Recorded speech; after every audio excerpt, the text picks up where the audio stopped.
What's up guys, it's Josh from KeepItTechie, and today I want to do a quick video showing you guys how to install and configure Ansible.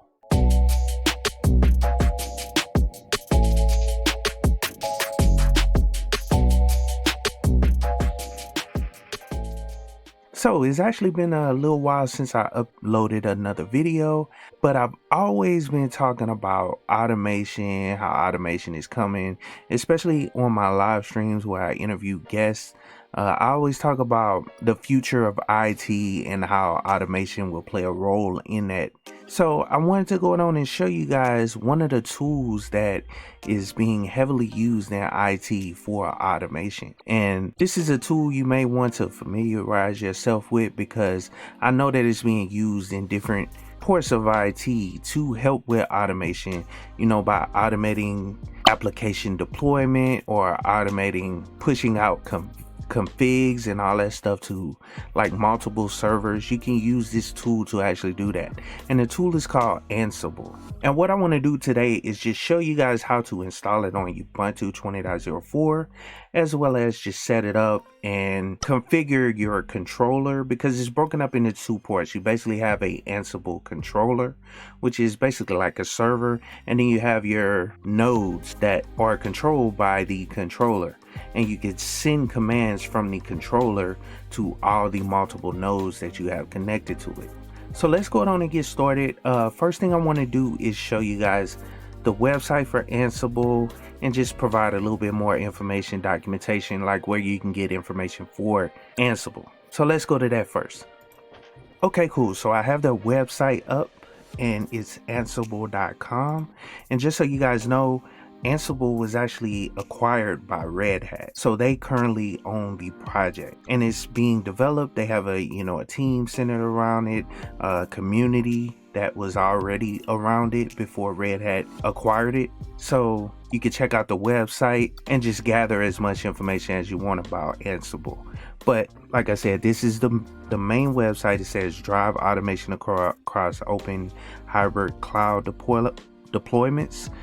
Red Hat is bringing together the power of OpenShift container platform and Ansible automation platform.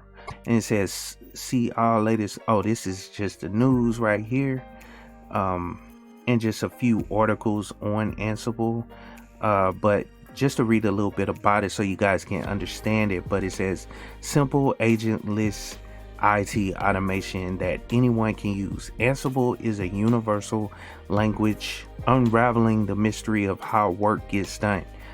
Turn tough tasks into repeatable playbooks. Roll out enterprise protocols with the push of a button. And let's just click. Well, I won't click there yet, but I'll just read this right here. It says automate, deploy apps, manage systems, crash complexity, accelerate, solve problems once, and share the results with everyone. Collaborate. It says break down silos, create a culture of automation, integrate, automate the technologies you already use. And then it says, what do you want to automate today? And these are basically all the areas that you can actually automate using Ansible. So infrastructure, applications, networks, containers, security, and cloud. And one cool thing about the networking part, I remember reading you can also automate like Cisco switches.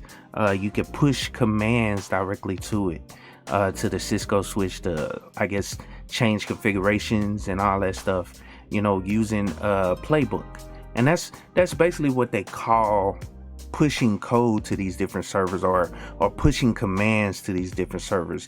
You basically create what they call a playbook, and this will push out those commands to all those servers that are under that main controller, Ansible controller. And one thing I wanted to show you guys is going back up here. It says how Ansible works. I just wanted to get on here. Hopefully you guys, I'll put this link in the description of the video, but it says Ansible is a radical, simple IT automation engine that automates cloud provisioning, configuration, management, application deployment, intra-service architecture, and many other IT needs. designed for multi-tier deployment since day one. Ansible models your IT infrastructure by describing how all your systems interrelate rather than just managing one system at a time. So that's the main benefit of using Ansible within your environment.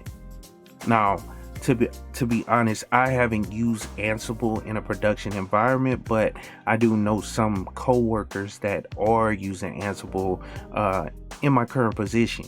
So Ansible is being used in the IT field, especially in different areas as far as spinning up servers automatically. But anyway, you could read a little more. They have some documentation, so you could just check all that out. SSH keys or your friends. So that's one cool thing about it, especially using it on a Linux box. You can securely connect to all your servers that you have on your network and push configurations or make changes to all those, servers that you have out there just by using Ansible. Now let's go on and get into installing Ansible and setting it up. Okay, cool. So in order to get this thing set up, I have one controller box and two nodes that commands will be ran on from the Ansible controller. And so I spun up like 3 different virtual machines. They're all Ubuntu 20. One of them, as you can see, has Ubuntu Server 20 controller. I just put CONT as the name, and then we have our node 1, and then we have our node 2. And basically I want to break down how to actually set up a controller first. So let's go down and do that by installing Ansible on the controller. And the way you do that is simply you want to update the system first.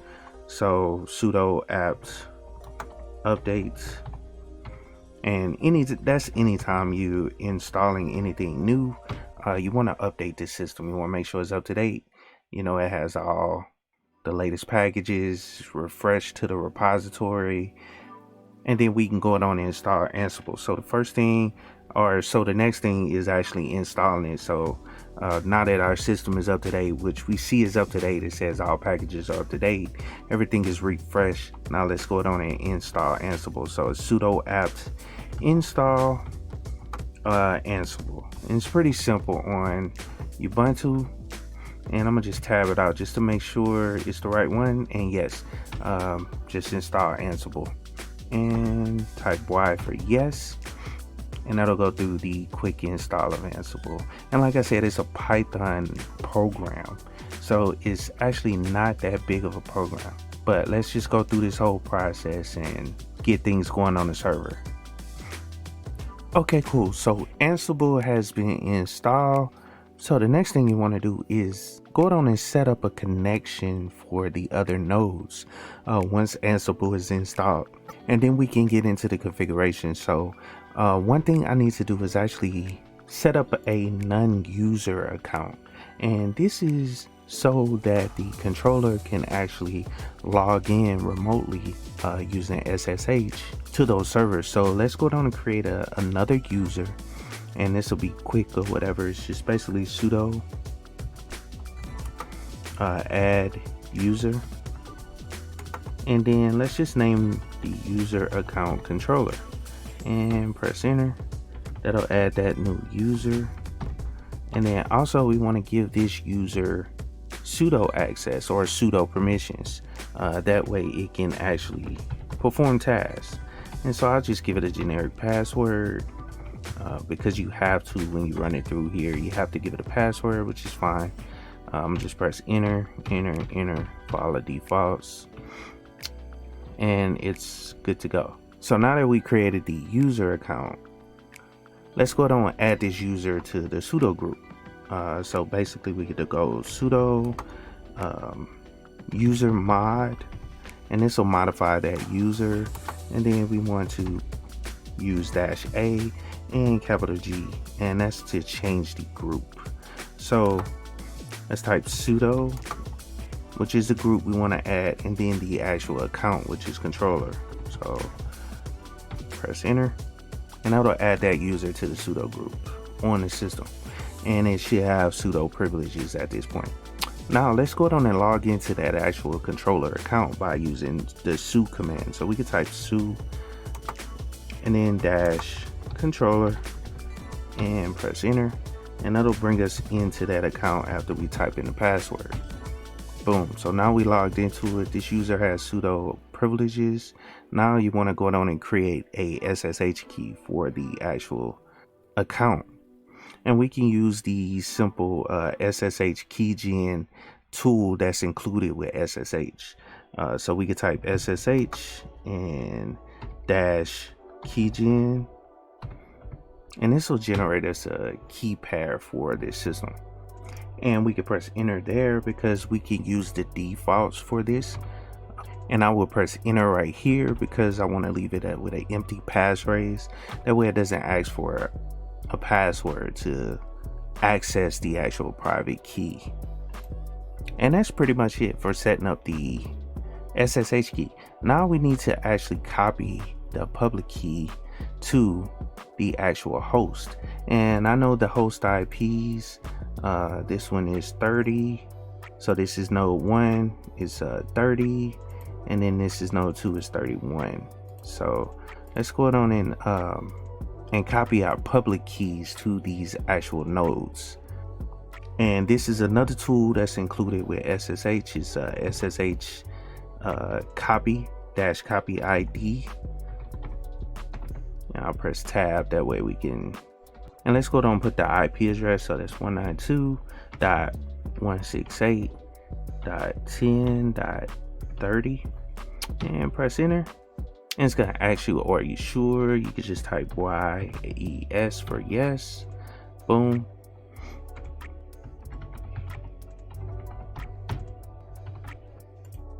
And I'm actually not sure why that didn't work. Let me go down and try it one more time. And we should be prompted for the username, or I might have typed in the password wrong.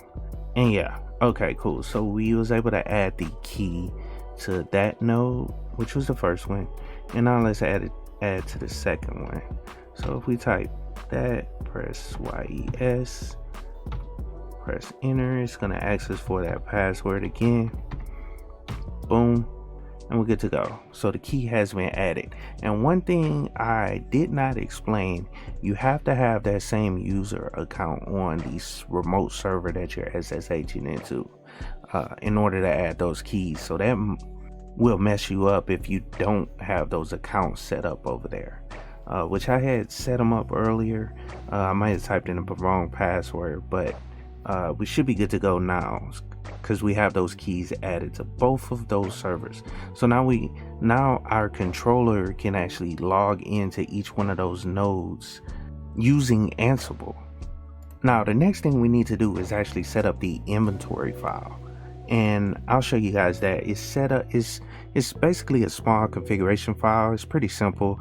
It's basically just telling Ansible the host that it can control or it has access to. So let's go on and go to a file. Let me clear right fast so you guys can see exactly what I'm going to, but it's sudo and then it's under the etc directory, and I need to type a text editor in here, and I always use nano, so etc Ansible and then host. And we want to get into this file and add our actual host, and it gives you some examples down here. You can go and find where it says server. You can set everything by a group. There are multiple ways to set things up, but you can even give it the host name, or you can give it the IP address directly, which I'm gonna use the IP address. And let's just go to the bottom of the file and let's just type in servers. And like I said, those are examples at the top, so it kind of gives you an idea of what to type. Like right here it says DB servers. That's an example right there. So we'll follow that same format, but I'm gonna just type servers, and then let's close that bracket and press enter, and let's just put in the IP addresses since I know what they are. So 192.168.10. 192.168.30, and the other one is 192.168.10.31. And so that's our group of servers that I want to manage. And actually, let's just, put something in here just to make it a little different. So test servers, boom, and press Control X and Y to save our changes, and press enter, and we should be good to go. Now there is an Ansible command where you can just verify the inventory or verify the host that we added, and that way it can see what's in there. So let's type Ansible, and I'll show you this command. Is Ansible dash inventory, and then we could type dash list, and they do have some options. You can go through the man page and check it out yourself, and then dash Y. I just want to kind of show you guys the commands on how to actually do it, and that way you can follow. But as you can see right there, test servers, and it breaks it out.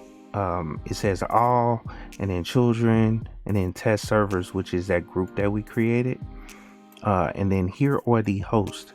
It automatically puts it in the right format and everything. It just pulls those IP addresses, and we're good to go.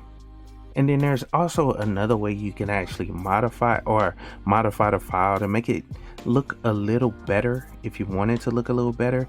And I'll show you guys that right fast, just by going back into that configuration file, that same one we went into, and just go down to the bottom. But you can also add things into it to make it look a little better when it's presented out when you run that command. And we can type like anything. So Ubuntu 1, and then let's space that out, and let's say it's an Ansible underscore host, and then let's put equals in there, and we could do the exact same thing for the other one, and we could type Ubuntu 2, and that way it'll break it out for us. And then we could type the same thing, Ansible underscore host, and then we can put equals in there, and it understands how to read this configuration file. Understands it. Well, not the configuration file, but the program actually understands the format that I'm putting it in. So I just wanted to show you guys another way of actually putting the information in there, so Ansible can read it. It'll put it in the format, and you can see it a little better this way if you wanted to do it. So still the same group, test server, and we have host, and then underneath host we have Ubuntu 1, Ubuntu 2, and then these are the two hosts. So we got our first Ansible host, and then under Ubuntu 2 our second Ansible host. So that's another way to actually do it. I just wanted to put it in there because when I looked at this and I saw the squiggly lines or whatever, I was like, let me put it in a better format so you guys can see it and it looks a little better. You don't have to worry about the squiggly line. It'll be in the proper format for Ansible. Even though this will work, I just wanted to put it in a proper format so you guys can see it. Okay, now so let me go down and clear right fast. You guys should understand how to do that, but the next thing I want to do is show you guys how to test your connection or your Ansible connections, and it's another command. It's an Ansible command. I'll show you guys right fast. Let's go down and type in the command. This is actually a ping command, and it's very simple to do. What you want to do is type Ansible, and then space all, and then -m, and then we want to ping, and then let's use a user, and let's use the controller user. Boom, and press enter, and that'll ping all the servers that we have connected or that are nodes. It'll ping all of them. And as you can see, Ubuntu 2 is the first one that it pinged, and then it says success, and then what you're looking for is the pong. So it'll ping pong, you know what I'm saying? It'll ping, and then you'll get a reply back that says pong. So that's basically lets you know it's a successful ping of both of the servers that are our nodes. So that lets you know everything is working properly. Now let's go down and run another command. I'm gonna clear right fast, and this will be a simple one. You can run as many Ansible commands as you want, you know what I'm saying, or you can call a playbook. So let's type Ansible and then let's type all -a, and then let's run a command on each one of these servers. Now what Ansible will do, it'll go through and run this command on each one of those servers and return the results.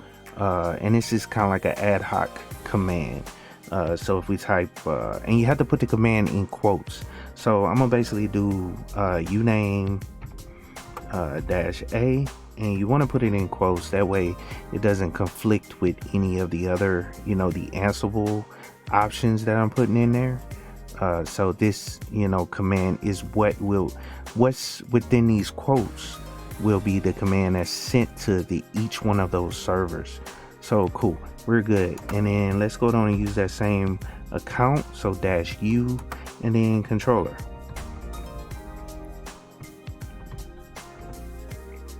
And press enter, and let's see the results when it comes back. So as you can see, it pulled in both of those servers. It pulled in the information for both of those servers. So Ubuntu 1, boom, right there, and it pulled in the uname command for that one. And then Ubuntu 2, it pulled in the uname command for there. So as you can see, you know, they're both Ubuntu. This is the host name, node 1, node 2, and the kernel, you know, that's running on it. But this should show you the power of Ansible, like what all you can do with this command. Like for instance, let's run another command. Let's look at df, the df command, or fdis. Let's run fdis -h and press enter, and that'll run fdis on each one of those servers. So if we, and I might have typed it in wrong. Yeah, I think I typed that command in wrong. Yeah, and I forgot I ran the help, so that doesn't bring any information in other than it'll pull the help for each one of those nodes, but you can see that if you run the command, you know, it'll run it on both of those systems and return the results. So let's run fdis-l, which is what I intended to actually run. So let's press enter there, and this will list out our dis on the servers. And one thing I should have ran, or I should have done, is put sudo in there. It should allow me to run a sudo. Well, no, it won't allow me to run sudo because it'll ask me for the password, I think. Let's try it. Let's just see. I just want to see what'll happen.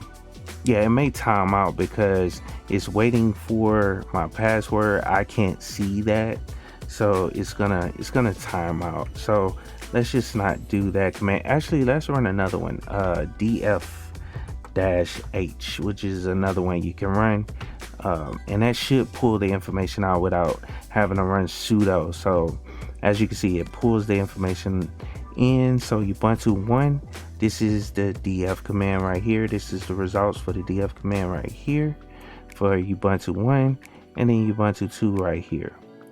And so this kind of gives you an idea of the things you can actually do from Ansible. You can also like push configuration files, or let's say you have a repository somewhere where you just simply update specific configuration files or something.